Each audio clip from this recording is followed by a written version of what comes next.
First and foremost, I'll take this one. I'll go with it. Average sales price.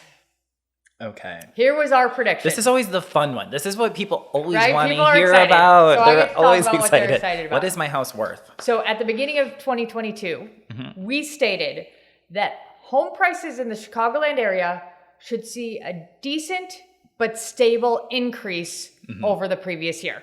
Yep. Okay. That's what we stated, is that we were going to see decent but stable. So meaning it wasn't going to be nuts, it wasn't going to be crazy, but we were going to see some more increase over what we had seen in prices were going to go up. So it's not like the other markets where they're seeing 40, 50, 60% appreciation. Exactly. We were going to be very stable, which is why we love to call it the little engine that could. The little engine that could. The we little keep mini chugging roller coaster. along. Okay. So in terms of our metrics, when we took a look at the sales prices averages, we saw that the north, downtown, northwest, west sides that we cover saw an increase of 3%. In the median price. No, this is the average. Oh, the average. Okay, The average. cool. This is the average. Okay. So the average price of those types of properties, all the different properties in there saw a 3% increase. Okay. That's That's very mild. that is sustainable. Yes. That is normal. That is, maybe a little light from, when we said decent, in my mind, that maybe was a little bit more. We saw the increase, but it was very... So when we talk about the average over the year, there's two different ways that we can calculate it, right? And that's where a lot of the media kind of takes it into play as well, which is what we always talk about.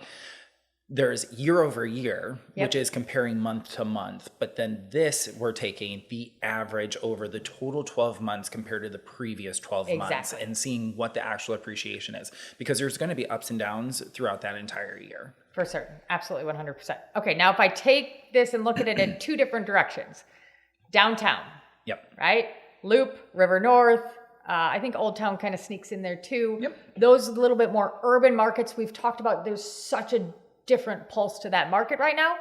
Those markets actually saw a very, very slight decline in valuations, down 1%. Now, anybody that's had a valuation conversation with me, they've heard me say that kind of up or down 1% to 2% in my mind is a flat market, right? Totally. We've got to take statistics with a grain of salt. So in my mind, to see something down negative 1%, that's a flat market with maybe a slight negative emphasis.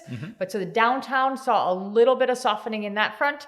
Meanwhile, the other neighborhoods, the urban neighborhoods, as we talked about, actually saw the averages grow 4%. So the reason it came down a little bit, that overall average was because of that. So the urban neighborhoods said 4%. Once again, super sustainable. And that's, once again, one of the things that gives us a lot of confidence as we kind of navigate some of these waters. Yeah. It helps with our affordability as well. It does help with our affordability. Totally.